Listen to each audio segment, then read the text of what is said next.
1 2 1 2 1 2. Mic check.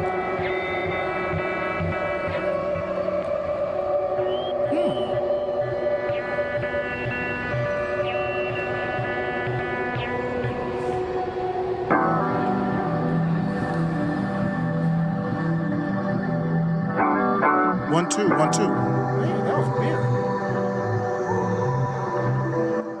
That was really weird. I don't think I did anything, but I do see the levels going up. Thank you for saving that, man. I hate the mute monster. Gosh, it hasn't happened in a while.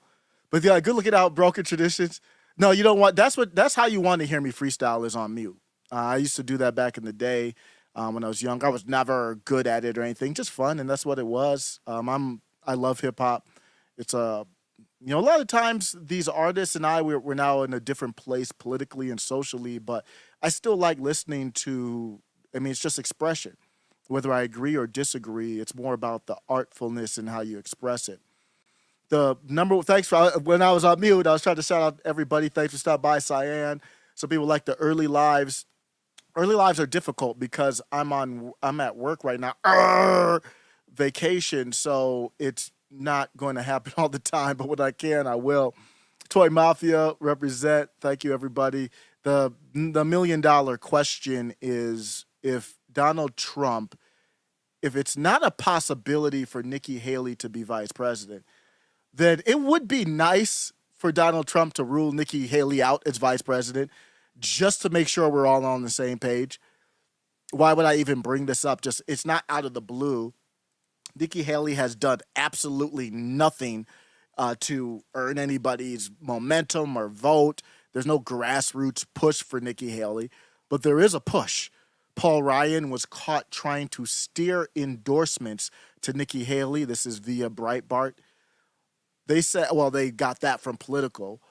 Ryan has everybody's talking about it. Ryan's made a pitch for Haley to Representative Mike Gallagher, chairman of the Select Committee on the Strategic Competition between the United States and the Chinese Communist Party. So they're going behind the scenes to try to make a push for Nikki Haley. And do you really think that this push is for president? I don't think so. I mean, who knows? They're going to push her to be as far as she can go. But really, this is for VP. And if it weren't for VP, then Nikki Haley would be attacking Donald Trump, and she's not. She's not spending any money against him. She said, nah, bad word about that, bruh, because she knows that one time she slips up, that door is closed. Look at the headlines recently about Nikki Haley. So you're Donald Trump, and you maybe somebody, I'm just hypothetically, nobody said this to me, but maybe somebody say, well, why are you even bringing this up? Well, let's read the room. Nikki Haley, this is USA Today. Nikki Haley's GOP ascent adds to the well-deserved humiliation of desperate Ron DeSantis. So they got that double zinger in there. They got to prop up the neocon liberal and then take a couple jabs at DeSantis.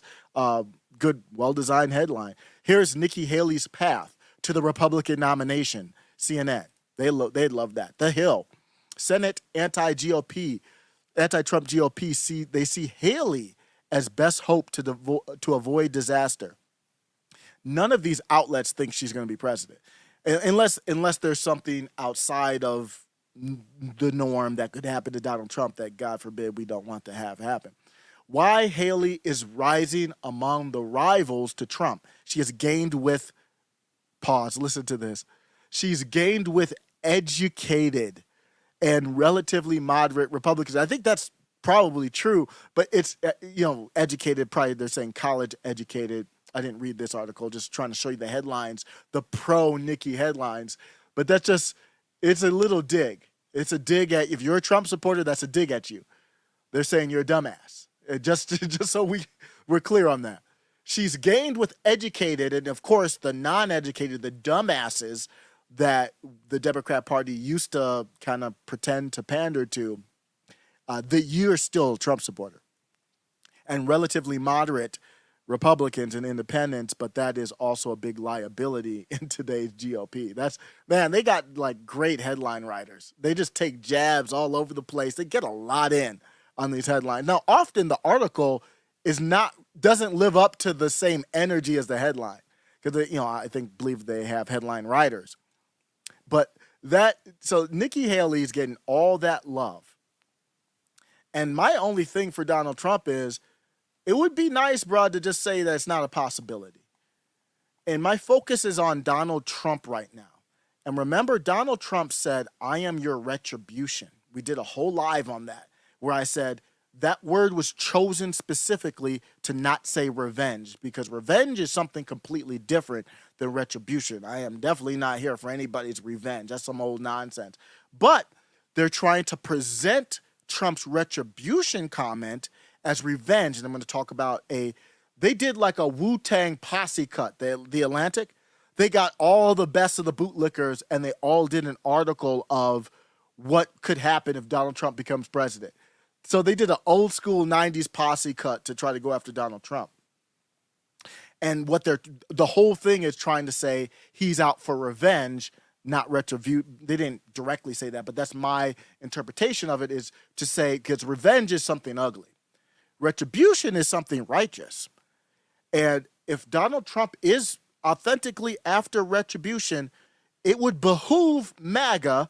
I'm going to speak to anybody who's friendly to, or if you're not, like Broken Traditions is not MAGA. He never said he's representing MAGA or anything like that. But it's not off-putting to him in the way of like, just because you're MAGA, I hate you.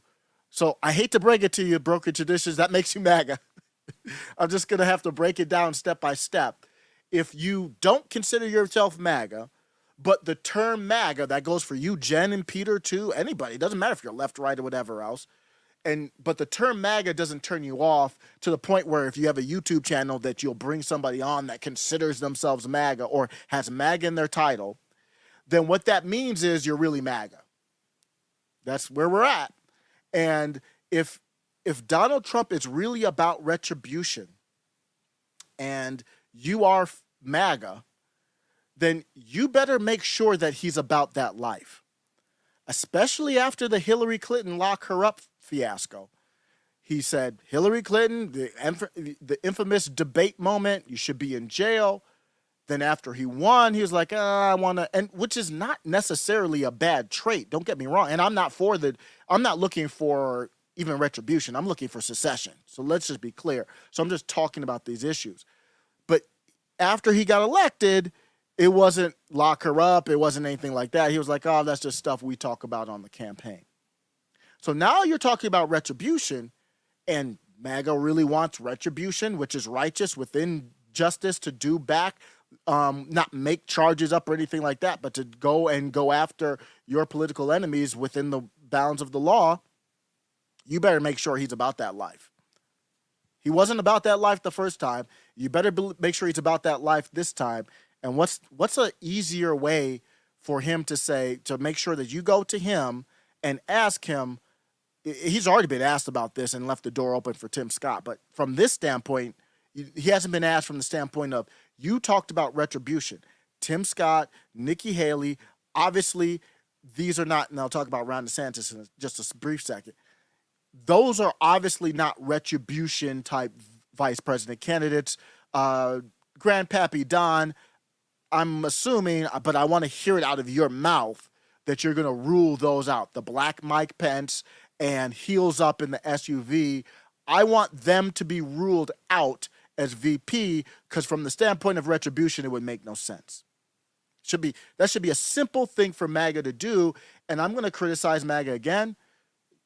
You can't use this excuse of, oh, this election is so big, I can't challenge Donald Trump. Then that means you're worthless. What do you mean you can't challenge Donald Trump? That doesn't mean you're against Donald Trump. That doesn't mean Donald Trump's a bad person. What it means is Donald Trump is working for you. He works for us. You cannot let these people forget that. He works for us. We need to make sure we're on the same page. Nikki Haley's bubbling up, and I don't hear you going after her, not recently. You chose her to be a part of your administration previously, and she's not going after you right now. What's going on? Why is this door open? And it could be because of money behind the scenes and all that, but I don't care about that.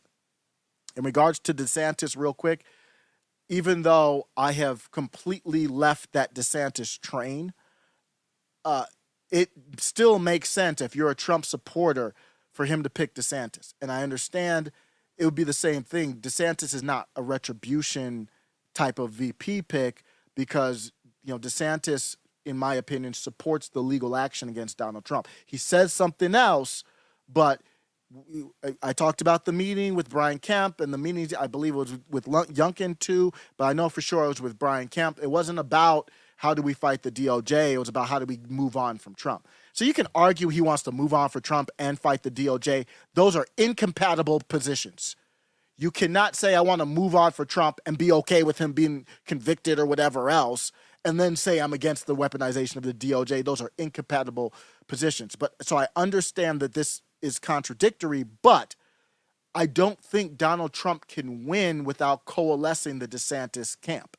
And picking Nikki Haley doesn't coalesce the DeSantis camp. Picking I was going to call Tim Scott Mike Pence, the black Mike Pence, that doesn't coalesce the DeSantis camp either. So DeSantis does still make sense, as disgusting as it is. This is what politics is. It still makes sense for DeSantis.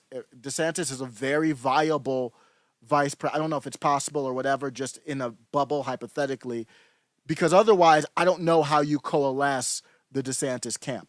Even if you make DeSantis vice president, I still don't know if that's going to be enough to bring in the DeSantis camp. And without the DeSantis camp, I don't see it happening. I'm sorry, guys. I don't see the path if you don't bring in. If you're not able to bring in the DeSantis camp as Trump, I don't see the path. But you have a path without Nikki Haley. You don't need Nikki Haley and all that. So if you go with Tucker, that makes more sense. If you're for retribution, your VP has to say that I'm for retribution. And I don't know who else that would be. I mean, Tucker comes up to mind. I don't see him picking Vivek, but Vivek could be a part of his cabinet or something else. I'm seeing people say no to Haley. So it should be obvious. Everybody's saying no to Haley. Broken Tradition says, I'm tired of you and Ray trying to...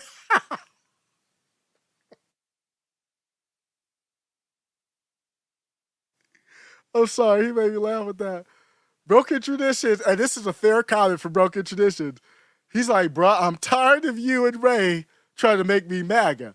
We keep trying to put the hat. It's like we hold it down, Broken Tradition. Like, put the hat on, bro. Put the hat on, bro. And he's like, no, I'm not putting on the hat. I'm tired of y'all. It's all good fun. He's like, I am tired of you and Ray Studios trying to make me MAGA. If anything, I'm MAGA adjacent. We'll take that. If anything, I'm MAGA adjacent, but not MAGA. And I know that. Just in all seriousness, I'm not trying to put something on him that he does not want on him. He is not MAGA. Now it's a running joke. Now it can't end. I'm sorry. Now it will go on forever. Broken Traditions is MAGA adjacent. He at least said that. So we'll take it. And this isn't obviously the Make America Great Again hat. That's the Officer Tatum blackout flag red hat. Oh, Ray's in. What's up, Ray? Sorry, Laurent, you are MAGA. You just don't realize it. See, he's trying to be nice, Ray. He's trying to be nice. Broken Tradition. Check out his channel, man. This brother has tap on the cultural issues. I got to bring him back on this channel. We got to talk. But Ray Studios is like, Ray, he's trying to be nice. Like, guys, easy now. The hat doesn't fit for me. It's just not my thing. We keep on saying you are MAGA. You just don't realize it yet. Watch, in 2 years, Broken Tradition is going to be on the live with the Make America Great Again hat on and talk about how great Trump is. No, I'm just joking. What's up, boy? Live? What's good? Mike has bad knees. I saw you did that. I saw you in the Eric July live. I think it was yesterday or Saturday. I forget. Yeah, that was a good live, man. I would listen to every minute of that Eric July live where he was just talking about business, and man, I can listen to that broad talk forever. He's a big Isom's fan too. You'll see you'll see me and doing super chats and Eric July's lives too. When he brings Forcat and Sake back, if I can get in that live when that happens, I'll definitely be doing a super chat. Mike has bad knees. I don't know if the DeSantis camp is DeSantis or die. Okay, so you think that they might go to Trump. I mean, there's some people who are, like Jenna Ellis is not voting for Trump. But, she doesn't represent everybody. But it's gotten pretty ugly, and online is not everyone, but online is the energy. Online is where the energy, the people who are politically energized in society are online. So that doesn't represent everybody, but it is the energy, I would say. That's how the Dilly Meme team is only an online team. And even the New York Times was like, they ended DeSantis's push. They basically, you give them credit for, I don't know, 60, 70, 80, 90% of destroying DeSantis's momentum. Because that's where the energy is. The energy starts online, builds online, then spreads out into offline people. And because of that, if I'm right there, I just don't, it's not going to be every DeSantis person won't go to Trump. Some, they'll see Gavin Newsom or Biden. I still can't believe it would be Biden, but you'll see them and they'll say, I can't vote for them. I got to vote for Trump. But what percentage of the people are that? A lot of them are never Trumpers. I mean, a lot of them are, I think they're the new Lincoln Project to me. They hate, that's the clip Bray and I broke down with Milo. They hate Trump supporters. They really do. It's not even about Trump. Broken Traditions, thumbs up. Cyan gave Broken Traditions a thumbs up. What's up, Richard? Long time no chat. You got into the day chat. Richard has a different perspective from the channel, but I would obviously, definitely consider Richard friend of the show. We've had respectful discussions. Cyan says, hell no, she's a neocon and anti-free speech. She's anti-free speech. She's pro-war. She's anything. Well, she's one of those people who I don't think really has an ideology. She'll just do whatever the masters tell her to do. I want to challenge Trump supporters again. I kind of always want to. And this time it's going to be about the debate. I got a problem here, and we got the third debate coming up, and I don't even think I clipped when it is. I'm going to be talking about the third debate and how important it is to go to, and I don't even remember the day. I think it's coming up early December. Third presidential takeaways. Wait, this is the fourth one now. We're in the fourth debate now.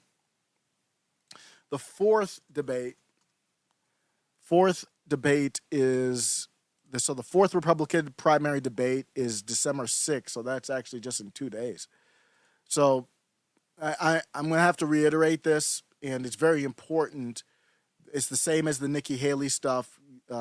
Trump, you let me know, is it possible that Nikki Haley would be your VP pick? You need to answer that question right now. It shouldn't be a hard question to answer. MAGA should be bringing that to the influencers, Jack Posobiec, DC Drano. Bruh, go holler ALX, Brucevic, all of them. Go holler at your boy, and the answer when you come back to me better be no on Nikki Haley. But here it is. Megyn Kelly says, I keep hope alive. Trump will appear at this week's GOP debate. So we're hoping that a politician shows up to a debate. When did they start doing that? Where do we start doing that at? That's all a politician does at this point. There's nothing else that a politician does. Campaign and debate. I mean, that's because you're making your case for why you should be president.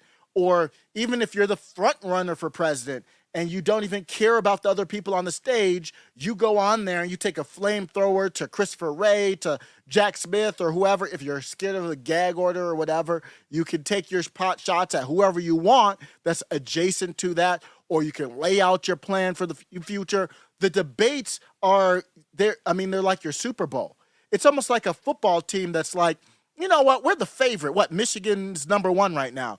Oh, we're the favorites. Oh, Michigan's #1 in the polls.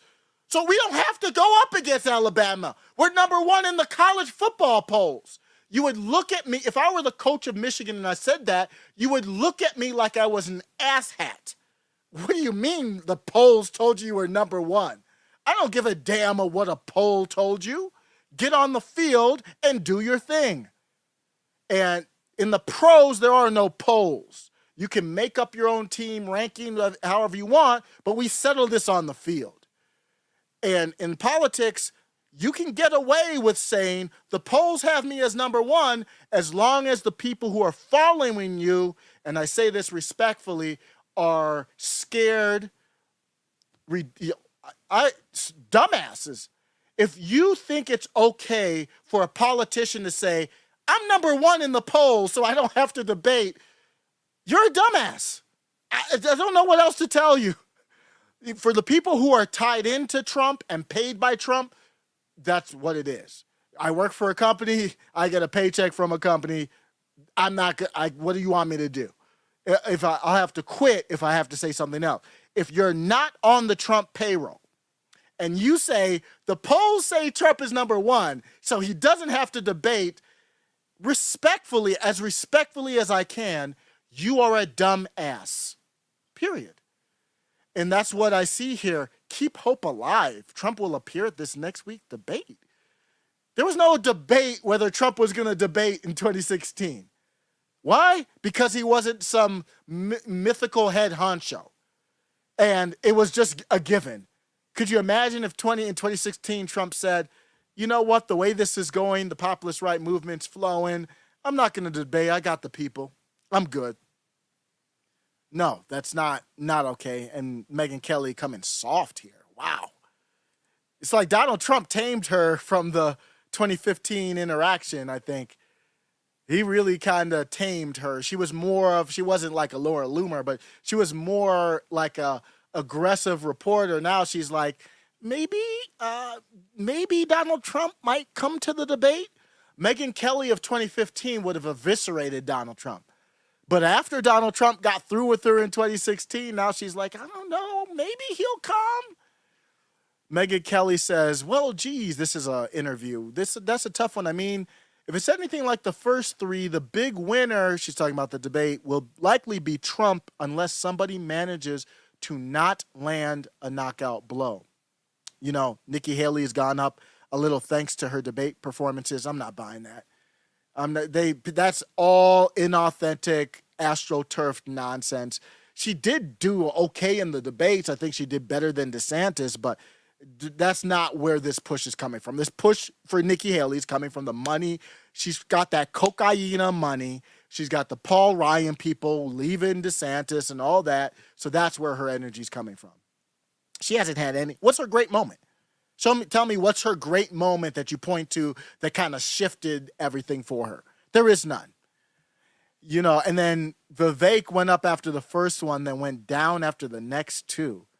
So now Megyn Kelly's very soft on Donald Trump and just completely, what do you mean he went down? Vivek went down after the third debate? Are you serious? That was one of the greatest debate performances we've ever seen. And DeSantis hasn't made any moves whatsoever. That is absolutely true. I mean, the Newsom debate's probably the biggest move that DeSantis made, but those debates don't really move the needle on anything. The New York Post asks Megyn Kelly, do you think Trump will be a no-show? Okay. So they were saying, do you think Trump will be a no-show? Megyn Kelly says, I keep hope alive because the Secret Service went down there and was checking out the venue. And there's only one man they would do that for. But his team is saying no. Look, he's winning so far by not showing. I'm not exactly sure why he would do anything to change his strategy. No, there's no reason for if the people don't demand it.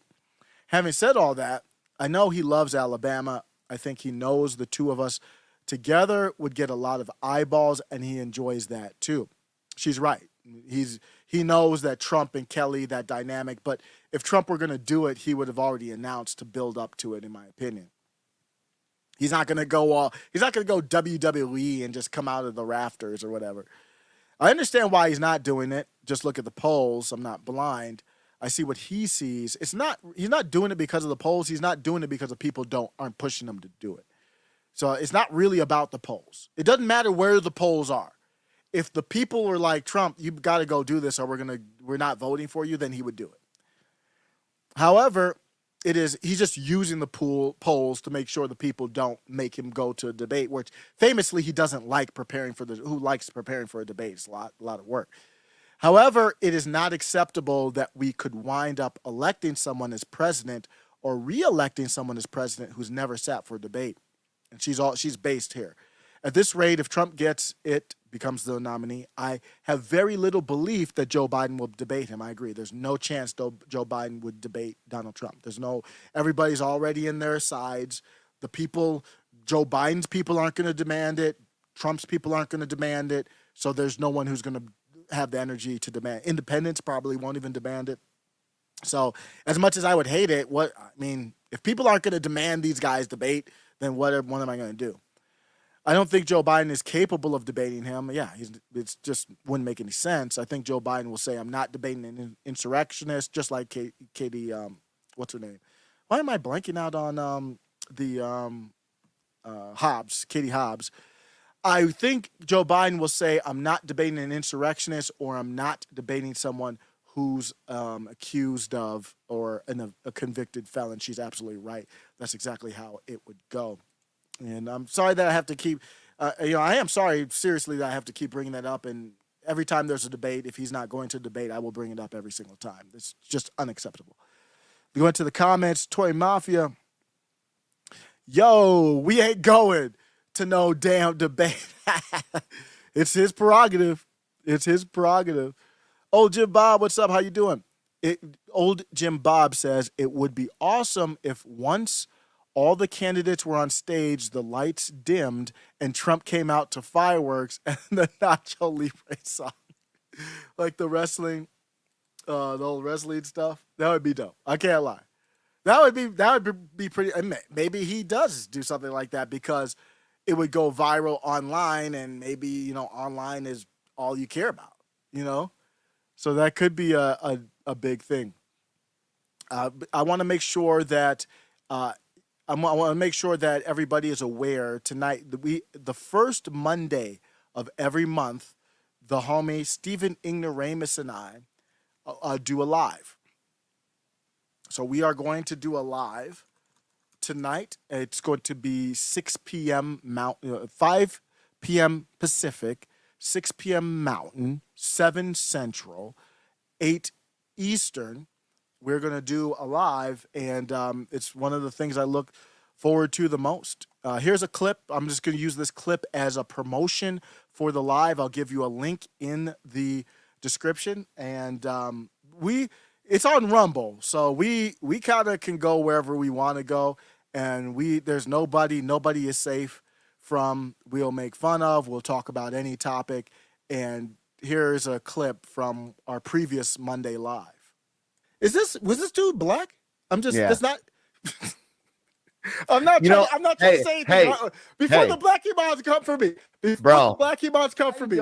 I think he kicked him with his skate on purpose. I don't know. Well, you got motive, means, and opportunity, so that's got to be investigated. Period. Really one of the few sports where you have a deadly weapon on you. But you talking about with the blade?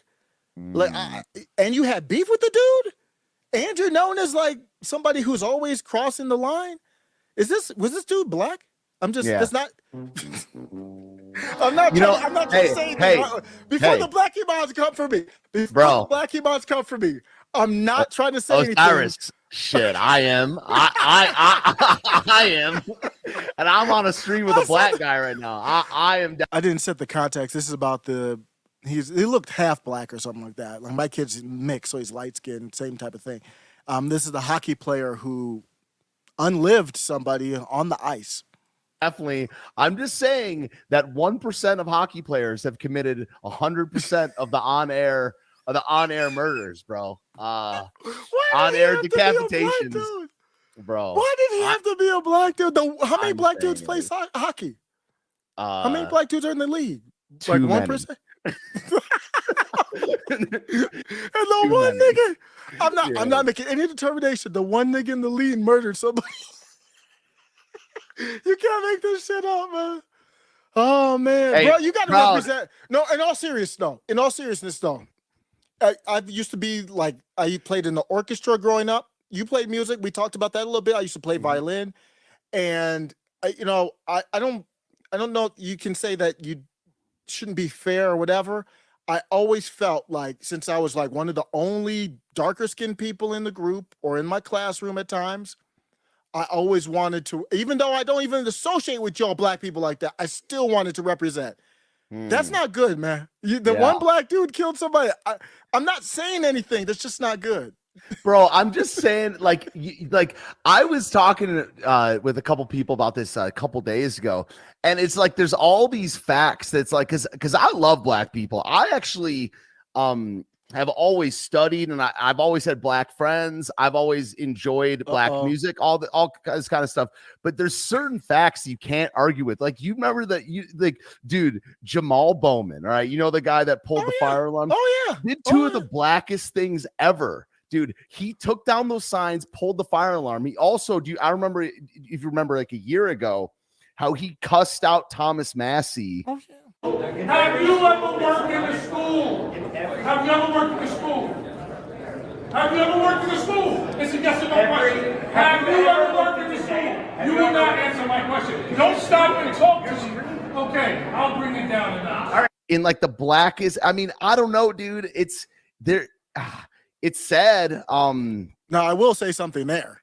I will say something about the black people there, because what that is adherence to the Democratic Party machine, man. Black people will do anything for that group. They'll do damn near anything. And he pulled the alarm for the Democratic Party. He chewed out Thomas Massey. It sounded like a buffoon. He was just yelling over nothing. And then he's done many things. He kind of proposed a hip hop record. I love hip hop. But he proposed a hip-hop 50th anniversary bill or something like that a while back. He is a clown. Tell me about the RAP Act. Yeah, so the RAP Act, RAP stands for Restoring Artist Protection, and it's just to make sure prosecutors don't seek to indict and convict only using rap lyrics. And is it black, Cori Bush, all of them. So I will go there. Remove a white supremacist president who incited a white supremacist insurrection. White supremacy starting with impeaching the white supremacist. I was listening to a podcast one time. This is like 8 years ago, where every group has a word or a classification of the worst of their group. Every group has the worst of their group. And that's just I don't know, man. I think there's something to this race. I'll just say this. Here's what I'll say. Here's what it's I'll not say. just black people. It's like every race has shit going on with it. Oh, everybody got stuff going on. That's the problem. You got to be able to talk about all of them. But just to end on the hockey player, I just would like to say I'd hope one of the only black hockey players doesn't murder anybody else. If there's any more in the league, let's one just of them's try a to goalie. not have that happen. He was a goal. So that's the clip there. We're doing that tonight. Old Jim Bob, yes, that is only on Rumble. It is spicier than YouTube. So we can't even do it on YouTube, I don't think, without getting shut down because, for example, we are going to talk tonight.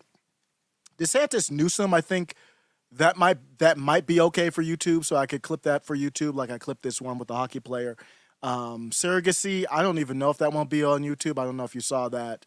It's a general topic. I don't want to even get into specific names, but just the general practice of surrogacy in general, not even if the couple is gay or not or whatever. We're going to be getting into that. I don't know if you saw that picture of Oliver Anthony. He had so we can't even I don't even feel comfortable getting, not to the level that we want to just free flowing on these type of topics. Oliver Anthony's gay excursions, America Fest lineup, that's going to be a good discussion. And it's not on here, but I'm very hyped to talk about Javier Milei, and you can't find him right now without, this is a quote from Nick Fuentes, and I agree with it, a gaggle of Jews around him. And that is very interesting to see. If you don't know, he's the one that many libertarians were celebrating as president of Argentina, which is a Catholic country. And since he became president, I don't know what's going on. So I'm still leaving room for him to be good for Argentina, but he's going to have to do a lot of good because right now his focus isn't on Argentina. So I'm going to be going pretty ham on that. And so those are kind of touchy subjects outside of Rumble. Even on Rumble, some of those are touchy, to be honest with you. Jeff O'Donnell, what's up? Always great to see Jeff O'Donnell. Based, just pure based. I'm stepping on my cord. Very bad setup. You shouldn't be able to step on your own mic cord. There is this article that came out that I want to talk about. It's very important. And this is from RT, so take it with a grain of sand or salt, I should say, to get the saying right. But so if you got it from a Russian outlet here, but the headline is dozens of U.S. soldiers want to overthrow government. And we've seen actually headlines like this from American outlets. They don't frame the headline like that. They frame it more as American extremists or whatever in the military, whatever. And this is an important discussion to have.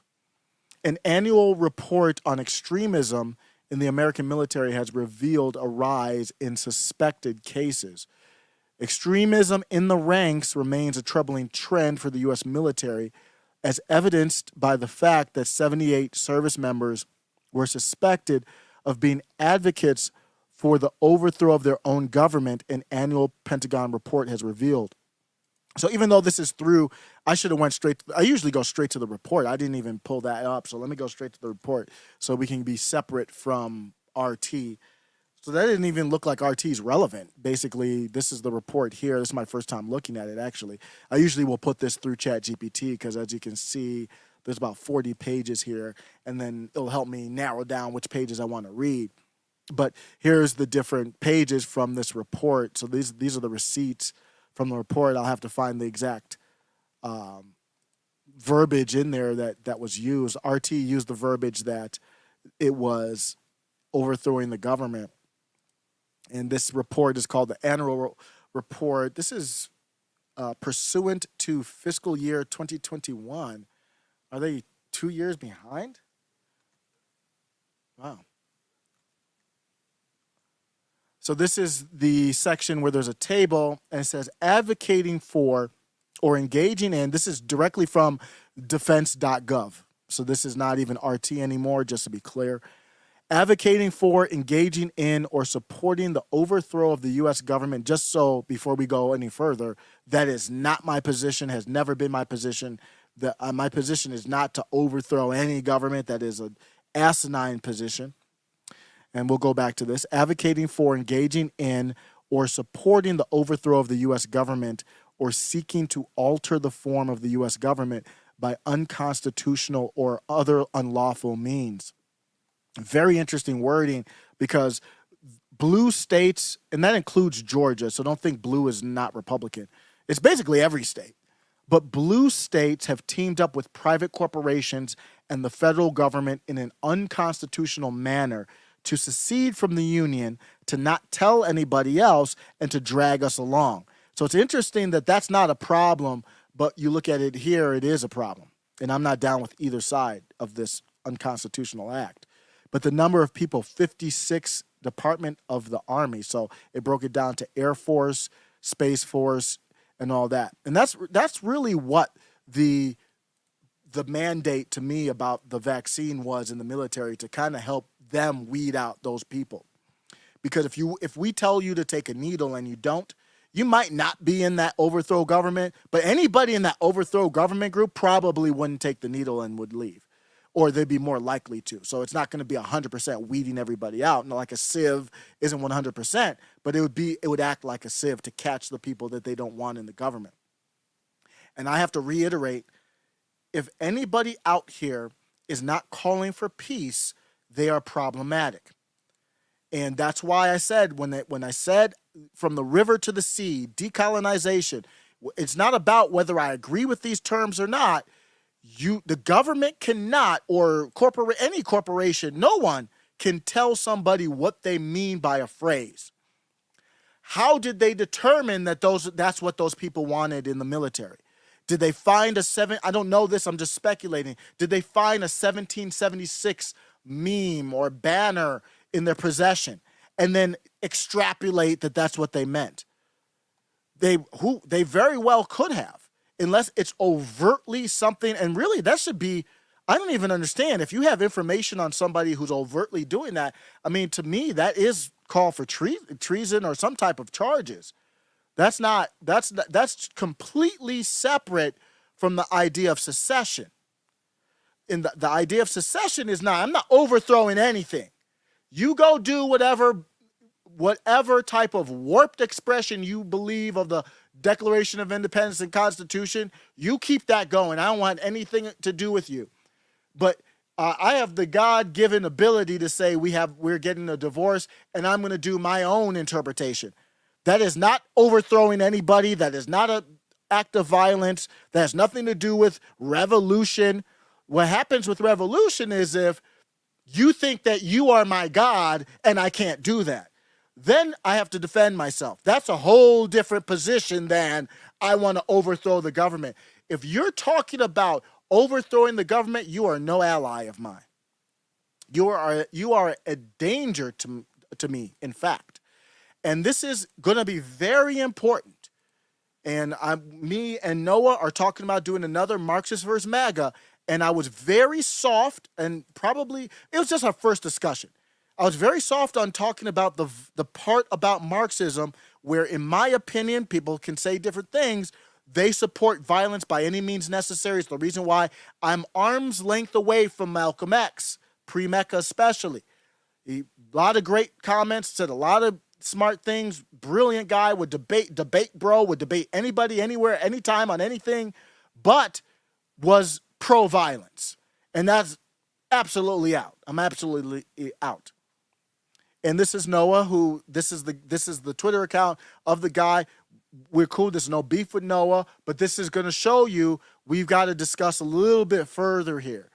And in reply to this is the article that I just told you. It's really just an article based on that Inspector General, Department of Defense. Noah says, one of the many reasons we say this is a revolutionary era we are entering. It is up to us to organize ourselves into forces capable of saving this society before its ruling class destroys it. And I don't think Noah crosses the line anywhere in this comment. I'm going to continue reading in a second, but I still need clarification. Gone are the days when comfortable middle-class leftists can condemn everyone they think is not as enlightened as they are as evil. We are in an era of necessity now, and all working class people have legitimate struggles, concerns, and problems. If you can't convince them, then the fault lies with you, not them. And I agree with everything he said there, but I just want to make sure, let's not dance around this. Let's talk about what that really means.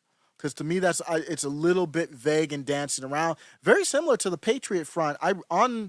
On the channel, it's still up, I believe. I read the manifesto of the Patriot Front. And I was like, there's a lot of stuff in here I actually agree with, but I need to see a clear, overt call for this to be done peacefully.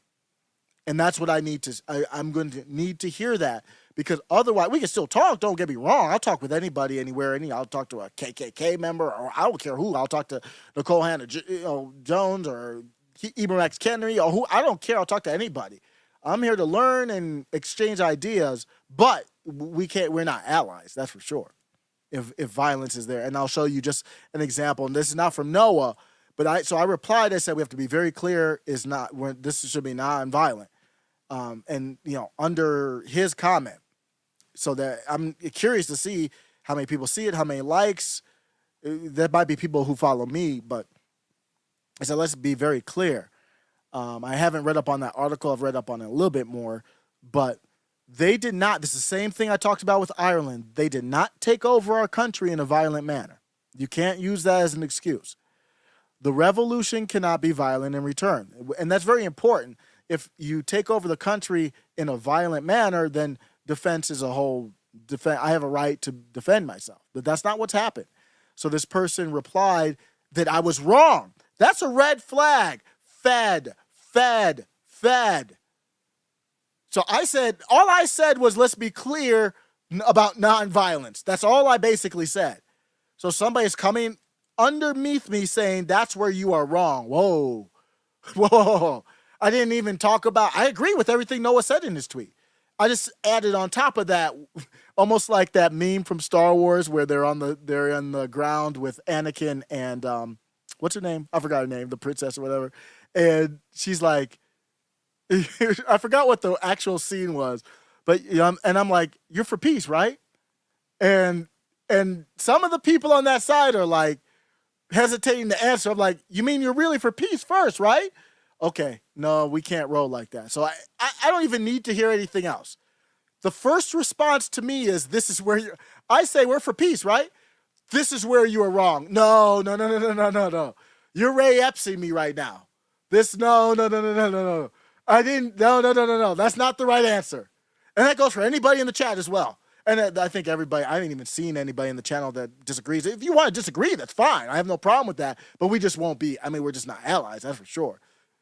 I'm still shocked by that. I said, we're for peace, right? The reply is, this is where you're wrong. Wait, what? They didn't do it violently to their own citizens, but they did it to other citizens in other countries. What does that have to do with my country? That's what I'm worried about. So you're trying to convey the violence. We're responsible for that violence to the other countries. Those are our politicians that did it. So don't use that as your excuse to be like, this is no, that's not a defense stance. And secondly, they're so powerful now, you try peaceful means, nothing will happen. See, that's I did a very kind of soft response, but that's no, you can't roll with that. That's going to get you locked up. That's going to get you in a bad spot. That's not going to accomplish anything. And it's very easy to find a Fed if you want to find a Fed. The violence thing is probably one of the easiest ways that you can shine a black light and see all the spills. And you're like, ooh, I don't want to mess with you. Cyan, $5 super stat. What's going on? Oh yeah, I have that to cover. We'll go to that next. Cyan, $5 super chat. I actually had the link to cover this. The post-millennial breaking, Owen Schroyer granted early release from prison on free speech, J6 charges on December 8th. Thank you for the $5 super chat. And I do have that article right here, actually ready to discuss. So we were right on the same page there. This is the post-millennial article. It's great news. Great news here. Owen Schroyer granted early release from prison on J6 charges. If you don't know, Owen Schroyer is the excellent, would you call him a journalist, pundit from InfoWars. Alex Jones has been associated with some great people, Savannah Hernandez, Laura Loomer, Owen Schroyer. One of the things about great people is they surround themselves with other great people. If you don't know, Eric Delay has announced that the Saska twins, they are very famous in the comic book industry, and they've written some great stuff, directed some great stuff. They are brilliant minds. And they wrote Yaira 1, which is coming out. I'm going to have Alpha Core out here soon because I'm a member of Young Ripperverse, and he's doing the mailing today for some of that. So I'll be getting that probably by next week at the latest. And I just bring that up because you see Alex Jones. I don't know if Alex Jones did all the hiring or whatever. I don't know how that structure works. But Alex Jones is surrounded by brilliant people. Brilliant people surround themselves with other brilliant people. And you look at all the offshoot of people that have come through InfoWars, it's an impressive list. Owen Schroyer got hemmed up for free speech, as Cyan says here. And he's going to be released early, which is great news. He was supposed to only do 60 days, I believe it was. And I'll read the article in a second. And anything can happen. He's been in solitary confinement. I mean, so it's not like some people do bids. So it's not like he was set up to do a bid, but 60 days is 60 days. And the longer you're in there, the more something that we don't want to have happen could happen. And that's good, great news. So I said that to say Ripperverse, he hired on the Saska twins full time. He's surrounding himself with brilliance.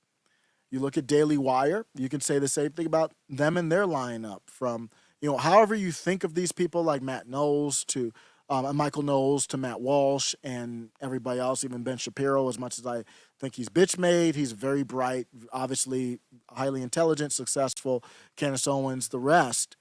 Then you look at Timcast, Who has Tim surrounded himself with? The best of the best. That dude had Luke Rudkowski on his show every day for a while. They usually do that seasonally. Luke has his own show now, so who knows what's going to happen there. But, okay, Luke's not there. Then now you got Phil Labonte, who's a lead singer, brilliant mind, great on the show. You've got Ian Crossland, who's a beast. The Timcast list is more impressive than the Daily Wire's. If you go down all of the list of everybody he has, from skateboarders to sound people to musicians to Cassandra McDonald, the editors, the writers, you're looking at people. Look at Pop Culture Crisis. You got Mary and Brett.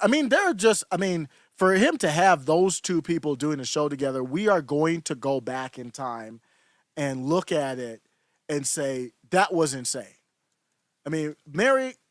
Mary, and then how good she's gotten in such a short period of time, just unbelievable. How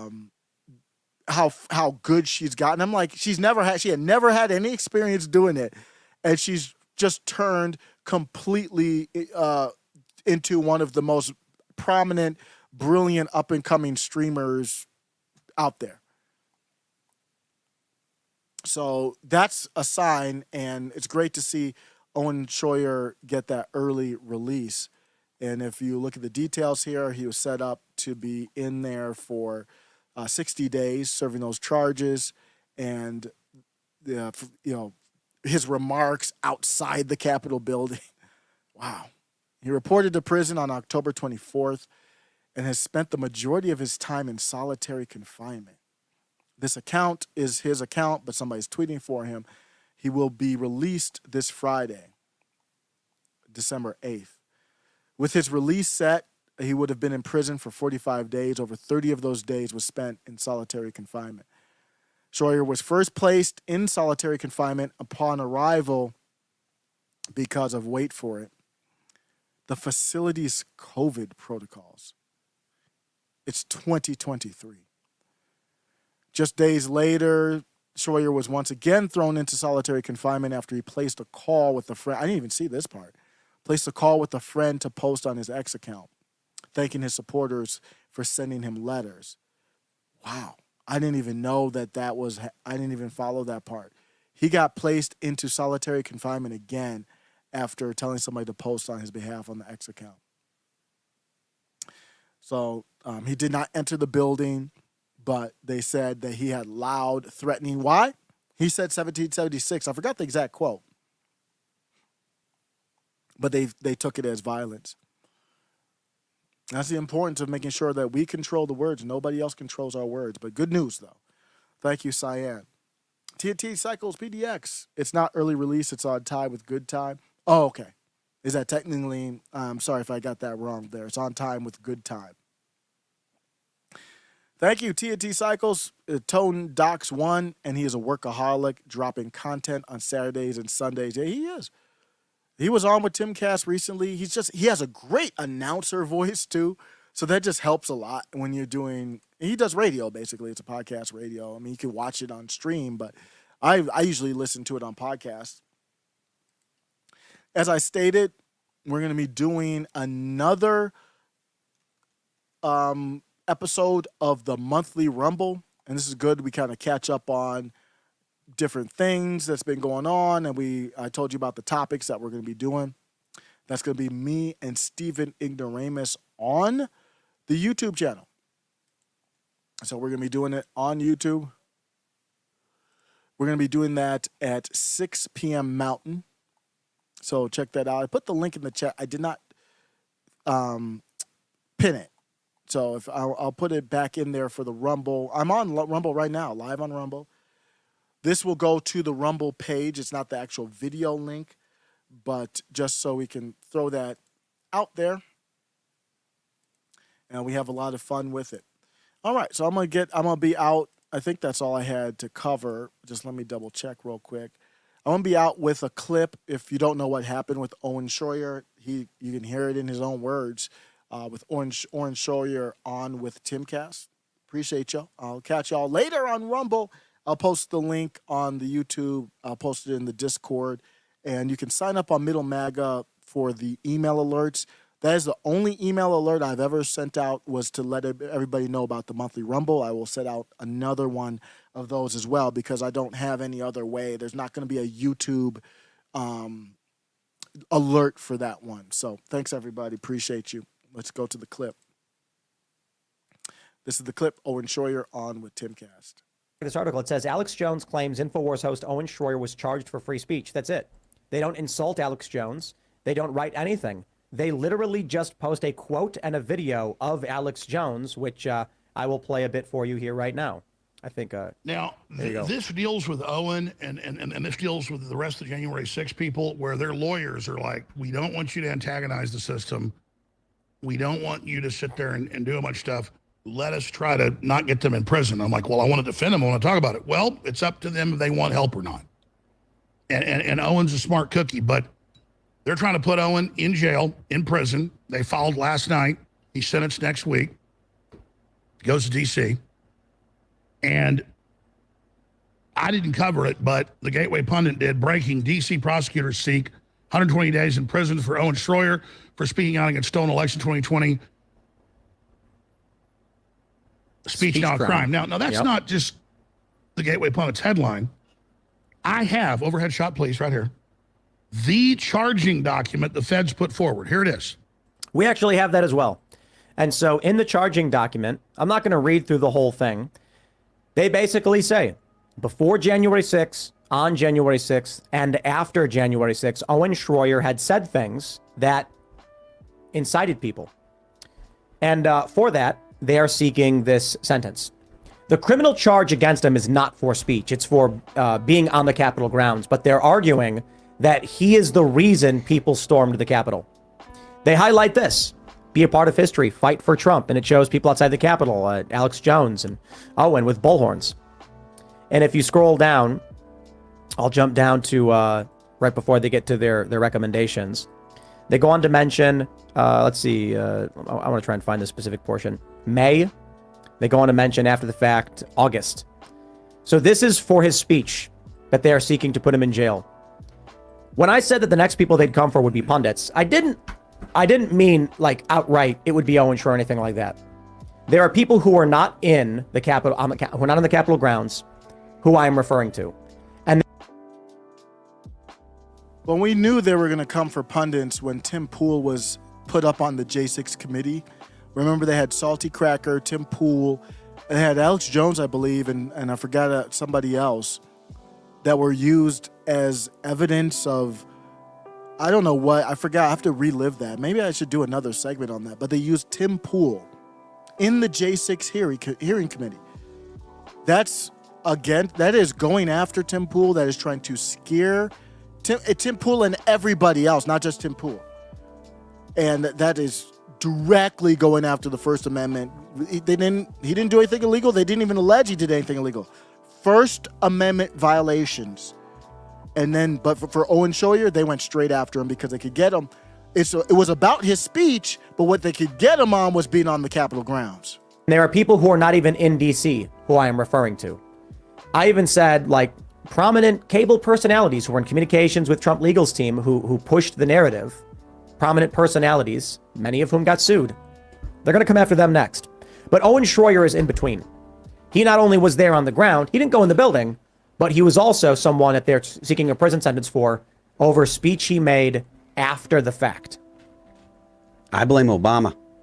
Yeah, why is that? Because the precedent for going after journalists was set with Snowden and with Assange, and then the Obama administration went after James Rosen. So the idea that this is the first time, no, this is something that's been in motion for a long time. And there's a lot of people around this table and other pundits and stuff that have been vocal about how it's a bad thing that, you know, Snowden hasn't been pardoned and Assange hasn't been pardoned, and it's a bad thing that Rosen went to jail. And the Democrats didn't. Rosen actually went to jail? Or no, I'm sorry, that they went after him. We've had him on the show, I'm pretty sure. Yeah, I was here, and he was talking about, you know, they wiretapped him and blah blah blah, and you know, the fact that we have allowed the government to get away with it is why it continues. Now, the situation we're in right here, if this does happen and he goes to jail for speech, it's only going to be worse. There's not going to be someone that says, okay, that's enough. BS. They're going to be like, all right, that worked. The American people allowed it. This is a new power we have, and we can do this. So let's go back in time. Let's go back to when the Biden administration targeted James Rosen, a journalist, tried to put him in jail. When Obama charged whistleblowers and journalists under the Espionage Act more than any other president combined, than all the other presidents combined. Yeah. Imagine going back then when we were concerned about this and telling people in 10 years, they're going to put a guy in jail because he was on the Capitol grounds bullhorning. And then after the fact, he said stuff like, to a certain degree, we should be proud of what we did that day. He said something like, he maintains the election was stolen. One of the reasons they want him in jail is because they said, even after all of this, he still maintains the election was stolen. As if he has to publicly change his opinion. Yeah, this is Soviet level. This is Culture Revolution level, communist, authoritarianism. Welcome to the future. And it happens very quickly. Very quickly. It goes from you're free to you're not free. I mean, look, we're discussing 10 years. And think about the past few years. Yeah. Think about where we were 6-7 years ago. And it's laughable to me that there are people who are like, you're overreacting, or you're it's exaggerating, or it's shock content. I'm like, dude, I think the issue is that everybody is standing in the middle of the forest. And when you tell them, dude, you are in the middle of the forest, like, what do you mean? It's just a handful of trees. Like 1, 2, 3, 4, 5, 6, 7, 8, 9. I'm like, bro, you can't tell where all the other trees are because you're standing in the middle of all of them. Yeah, you got to look at 9/11. I mean, 9/11 is like, when you see those buildings fall in free fall, most people can understand it when they see the side. Okay, hold on. Nah, like, you want to talk about you just the jumped slow boil way too far. That's the beginning of this totalitarian seizure, man. And I can respect that, but you got to slow down a little bit. The way that the government, you got to talk about. Okay, so we ended up in this position with the NDAA, the National Defense Authorization Act, Act, like 2010 or something. 2000, I think that was 12, which gave which signed into law the indefinite detention provision, which is an offshoot of what is effectively the Bush era expansion of authoritarianism, anti-terror policies, and the expansion of the creation of DHS, which emerges out of the Patriot. I'm just so tired of ineffective and incompetent Republicans. I'm gonna switch this up. I was in the wrong episode. I think this is where I want to start it. Proceeding, and that was entering and remain outside of marriage, and you get a job and keep it for a couple of years, you will not be in poverty in America. Now, what poverty means to some people might be different, but you're not going to be destitute. You're not going to be broke. You're not going to be unable to pay your bills. You're not going to be unable to feed yourself if you follow those 3 rules. But the communists, or Marcuse was saying that when the revolutionary energy was no longer in the working class, you had to go to race Marxism. And that's where all of the intersectional stuff has come from, basically trying to put different races against each other, because when society was all focused on everybody trying to be basically a classical liberal, trying to better themselves, society works together. When you have the ability to separate people by classes, then you have the ability to cause fights and chaos. And stuff. Let's jump to this story. We have this story. This is it right here. Story from Politico. Owen Schroyer, InfoWars host and colleague of Alex Jones, gets 60 days for January 6th misdemeanor. The judge contended that Schroyer played a role in amping up the mob at a sensitive moment during the riot. I just want to address that subhead right away. Owen Schroyer was not criminally charged for incitement or anything pertaining to what other people did. Owen, I believe you were charged for just being in a restricted area. So, do you want to dig into this? Do you want to go into the details I want that to be really clear right away. The judge contended you amped people up, so they're sending you to prison for a crime you did not commit. A crime they did not charge you with. That's correct. I ended up facing one charge in this proceeding, and that was entering and remaining on restricted grounds. And without going too into the weeds in this, for obvious reasons, find me one other person in my situation that's facing those charges. You can't. So what am I left to assume? I'm being targeted. What else am I left to assume when I'm the only one that is having this result? And what's interesting, and we can, whenever you want to, Tim, I mean, that is the power of selective prosecution. We feel like, okay, we can prosecute everybody speeding down the highway. We'll choose, are you MAGA or not? You'll get a ticket. Are you not MAGA? You're fine. we can dig into this sentencing document, but when you go back and we're trying to get the transcription of today's court events to be expedited because there was no cameras or recordings allowed in the courtroom. So there's a lot of stuff in there that I think is going to wow the people. So we're trying to get the transcription of those proceedings published as quickly as possible, because what you find out is that the government is trying to have their cake and eat it too.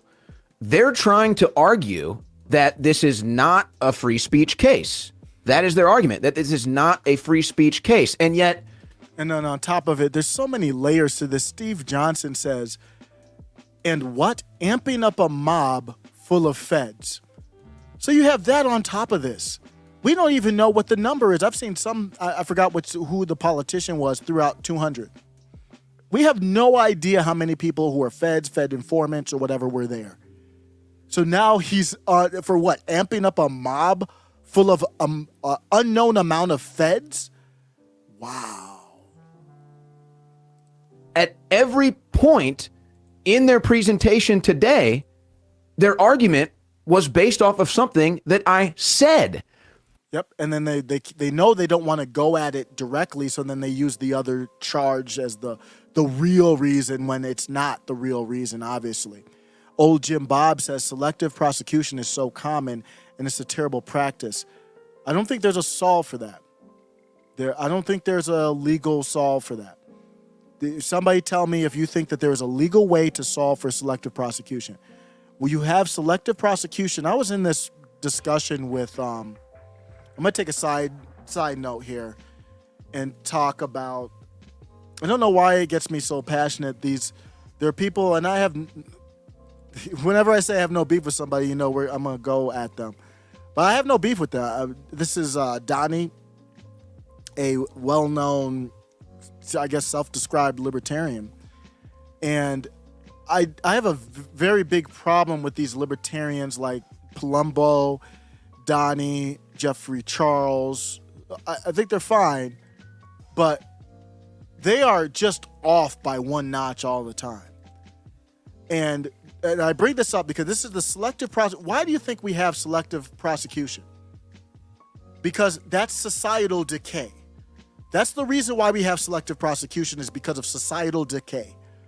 There is no law that can force people to act in a moral way. Either your society is compatible to stay together or it's not. You can't make a law over every little thing.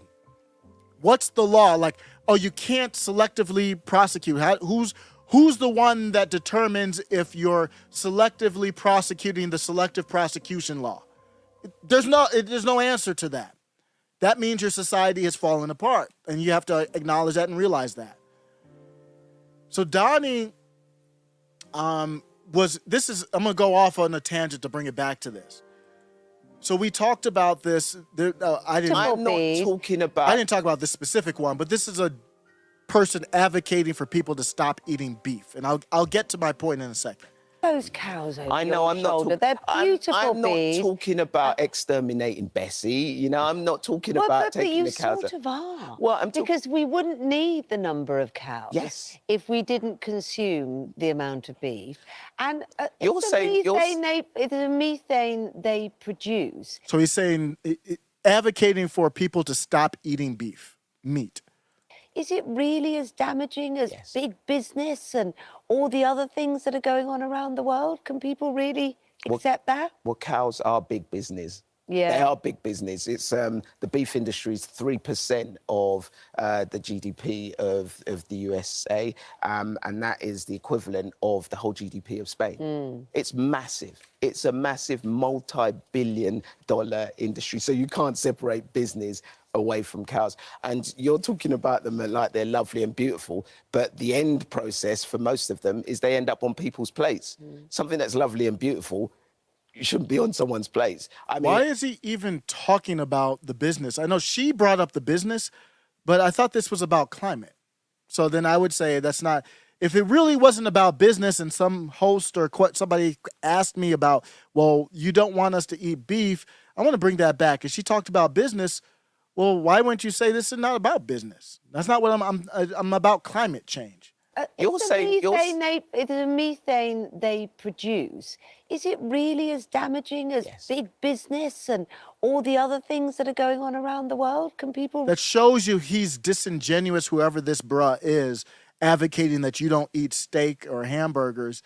You can tell he's disingenuous because she brings up big business, and if you were really focused on whatever reasoning you had for it, outside of big business, then you would say, well, that's not what I'm talking about anyway. And then he goes into talking about, well, it is big business. What does that have to do with advocating people not eat meat? Really accept that? Well, cows are big business. Yeah. Just disingenuous right there. Multi-billion-dollar industry. So you can't separate business away from cows. And you're talking about them like they're lovely and beautiful, but the end process for most of them is they end up on people's plates.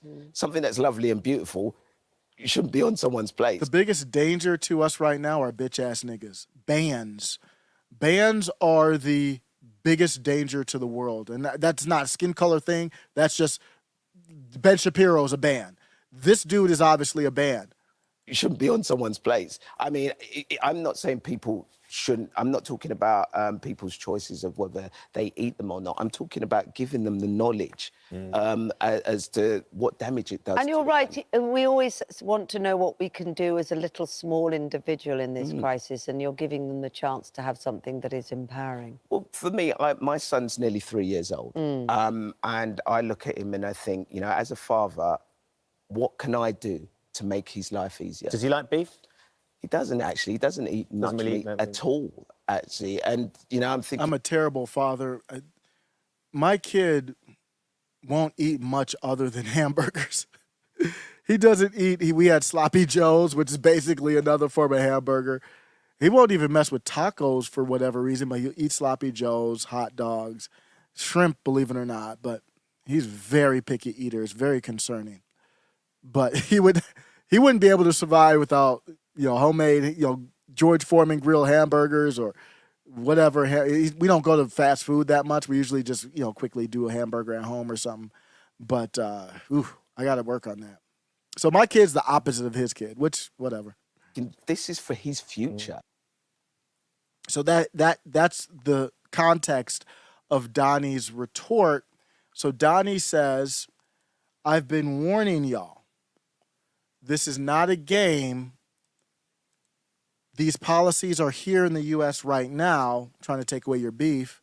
While everyone was arguing about what a woman is and arguing about Trump. Forget about the Trump part. She says, while everyone was arguing about what a woman is. But that's actually very important. Old Jim Bob says selective prosecution is so common. We live in different realities. After the DeSantis debate versus Newsom, there are bootlickers or whatever you want to label them that thought Newsom did great. They were like, Newsom was wonderful.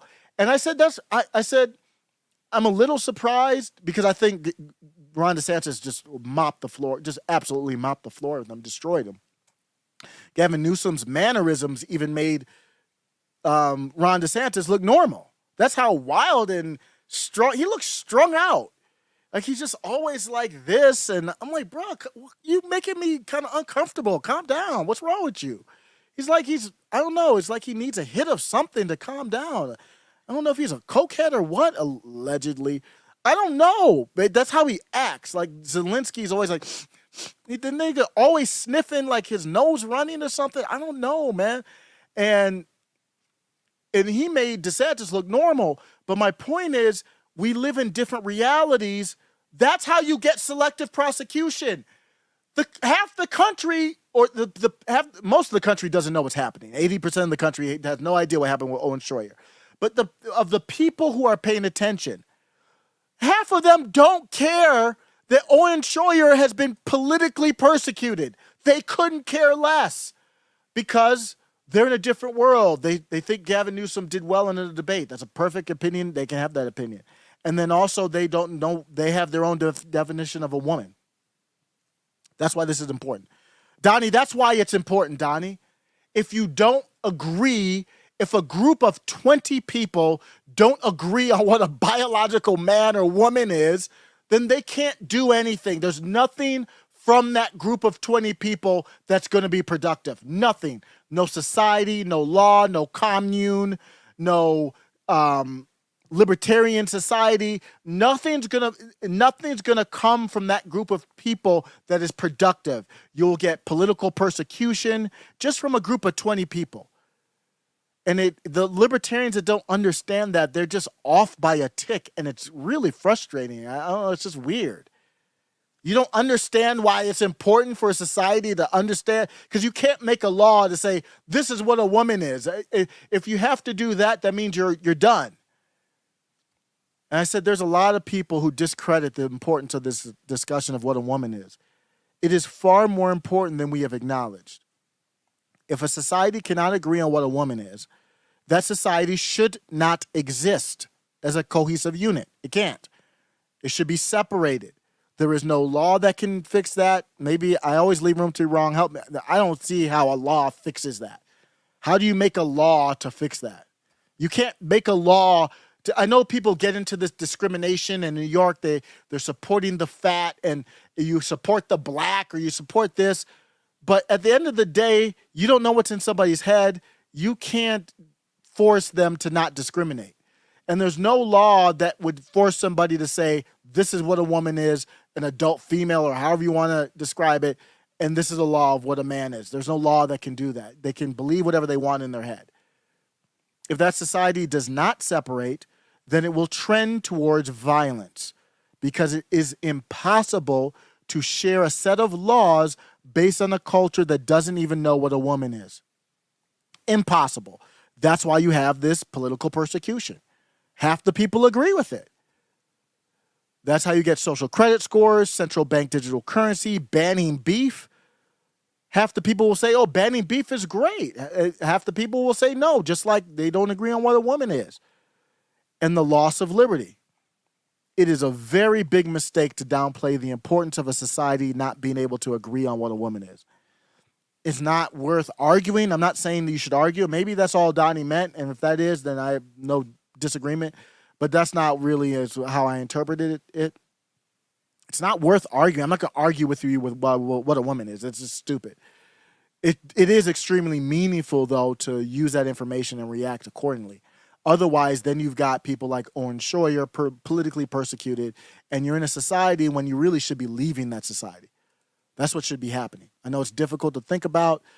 Government is trying to have their cake. But this is what's happening to Owen Schroyer is what happens when you don't push for secession. They can eat it too. They're trying to argue that this is not a free speech case. That is their argument, that this is not a free speech case. And yet, at every point in their presentation today, their argument was based off of something that I said. There are 4 different sections in this sentencing memo, 4 different headliners. Every single one of them is based off of my speech. Now, what's also interesting about this is they have to admit in the document. Now, they won't say Alex Jones's name for whatever reason. They call him person one. So he's person one. Person one. That's like, that should be his new moniker, is like person one. He should just like own that. Person one. But they admit it. They even have a quote in here. Tried to de-escalate. So they quote in the document that we tried to de-escalate, and then their final argument is that I tried to amp it up. Which one is it? Well, but hold on there, good sir. Weren't you charged for being on restricted grounds? Yes. What does amping up a crowd have to do with being in the wrong place? If a guy steals a bottle of wine from a liquor store and then the prosecutor says he once yelled at a dog, I'm going to be like, yelling at a dog's not illegal. Saying mean words to a dog has nothing to do with him stealing wine. Why is it even a part of a sentencing document? Because it's clearly about your speech, who you are, what you do. And, look, I got a photo here. NBC News posted this. It says U.S. District Court for D.C., and there's a red circle over an individual that I guess they're saying it's you, right? I'm going to continue this, but what it just came to my mind, the power of not being able to define what a woman is. Even in the days of slavery, nobody was debating about what a woman is. So we've got a level of control, and I did do a live on this, that in some manner, in some way, it's a stronger level of control than during slavery. It's a stronger level of manipulation, at least mentally, than slavery. Because where did this discussion about what is a woman come from? That wasn't something that came from people organically. It came from people who wanted to use a cultural form of Marxism. I know it's not classic Marxism. Calm down, true Marxist. But Marxism is just a term to say you divide people into two places. What is a woman? You're either on one side or the other. There's no in between on that. So you use that, and the same people who control to tell you that a biological man is a woman are the same people that say this isn't political persecution, it's justice. That's the power of defining a vaccine. This is what a vaccine is now. Wait a second. Who said that? Who said that? Where you get that from? The same people who told you what a woman is the same people. It's the same people. The same people who told you what a woman is the same people who told you what a vaccine is. Is that a coincidence? The same people who are telling you what a woman is are the same people who support this political persecution of Owen Schroyer and Donald Trump and Michigan 16 and the Georgia 19, and they would support me. They would support me. They would just make up a charge and support the political persecution of me. That's the power of it. Yes. There's a whole bunch of other people that are there, including Alex Jones standing right next to you. Are they going to criminally charge Alex Jones? Well, I'd prefer not even to answer that question. I know, but you look at the charges, you look at the sentencing document. It is I would say a reasonable person concludes when they read to that document, they highlight your speech before, during, and after. Well, hold on there a minute. Your speech about politics. Notice it's the same thing they did with Trump. Same thing they did with Alex Jones. And it trickles down until it gets to us, just like when Alex Jones was one of the first people to be banned from social media. Trump banned from social media. Everybody else banned from social media. Here and there now it's more shadow banning for X now to give the appearance of free speech. And we're talking about jail time here. The same thing will trickle down in the same way. It's not like it's one thing if your speech was, yes, I did this thing, haha, and I'll get away with it too. No. It was you on a show saying the election was stolen and things like that. And they said that was why you should go to prison for the charge of being on restricted grounds. Completely unrelated. If they had charged you for incitement, perhaps that would have made, they didn't. Because nothing you said was legal incitement. Exactly. I should say illegal incitement. And this is a serious topic, and not to get too campy, but the reason why you joked at the top of the show about if you're a member of the federal government, you can't tune in tonight is because the joke is that clearly the federal government listens to everything I say, and this document is proof positive. And there's even another level of irony to this. I have been banned off every social media platform, just like Alex Jones. We have to create our own platform. They have services I've looked into where they use artificial intelligence to scrape MSNBC or CNN. They cost a grip. The ones I looked at were like $1,000 a month, believe it or not. Some of these people on social media, they make a lot of money, but then they subscribe to these services and then they clip these things and then they post them to get views and all that. But the government obviously would have the same thing. You can scrape everything that's said on InfoWars, and then you can search through it, or you can have even artificial intelligence search through it for you. And so it's not as difficult as you think. They're not literally listening at this point to everything you're saying. They've got, in my opinion, artificial intelligence scraping and doing all that work. Platform at ban.video just so our shows can exist. So, and we now know that the federal government was pursuing these censorship issues thanks to Elon Musk, the Twitter files, the Facebook files. And so how ironic is this? The federal government pushes to have InfoWars, Alex Jones, myself, all censored off the social media platforms, and then they still tune in every day. But here's a question. I mean, is there I got to ask a lawyer about this. I was earlier in the show, for those that are just watching this segment, I said, if you I hereby revoke authorization to timcast.com if you are a federal agent of the government or an agent of the federal government. And if you watch the uncensored show, you'll be in violation of the Computer Fraud and Abuse Act. I'm kidding. By all means, you are allowed to watch it. But I really wonder about that. Is there like a legal way to do that? Because what you guys do is you say, if the authorization for access to ban.video is only for non-governmental employees, and if you're an employee of the federal government, you must subscribe at the $1,000 per day level. Let's start million. Make them really pay for it to watch you guys. Yeah.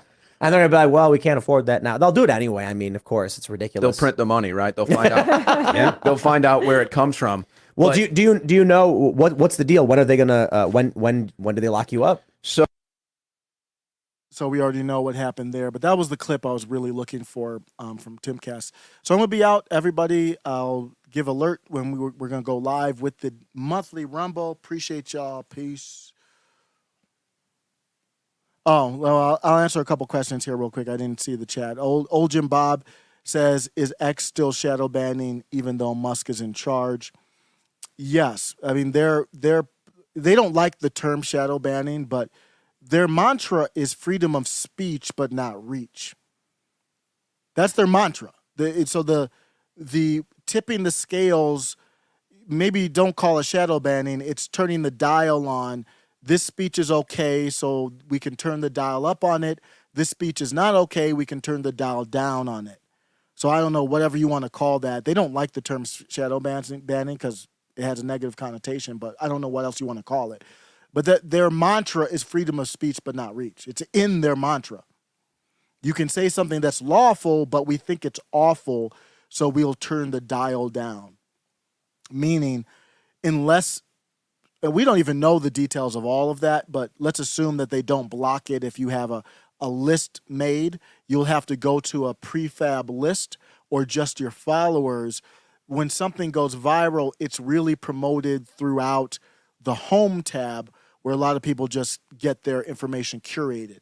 But you can go viral without that, but they can turn the dial down and say, well, if this is going viral, we can turn it down. They can do whatever they want to do. Elon Musk said at some point he's going to make that public. I believe that when I see that. I don't, because when he makes it public that you said this and we turned the dial down on it, do you think that's going to go over well? I don't see him doing that. I think that's a lie, but we'll see. We'll see. Steve Johnson says one of the best things we could do is wake others up is probably just ask questions, motivate someone's thought and curiosity on a subject. Yep. An honest, authentic pursuit of truth may open them up. Yep. I think that's the best way, just asking questions. I don't want to tell anybody what to think or be overly aggressive, especially if somebody's a normie and they don't follow this stuff all the time. You got to be very careful because they look at you like you're crazy. And they should, because they just don't know. All right, Syed, take care. I'll just look at some of the, I see in the chat here. Okay. Cool. All right, y'all. I'll be out. Peace.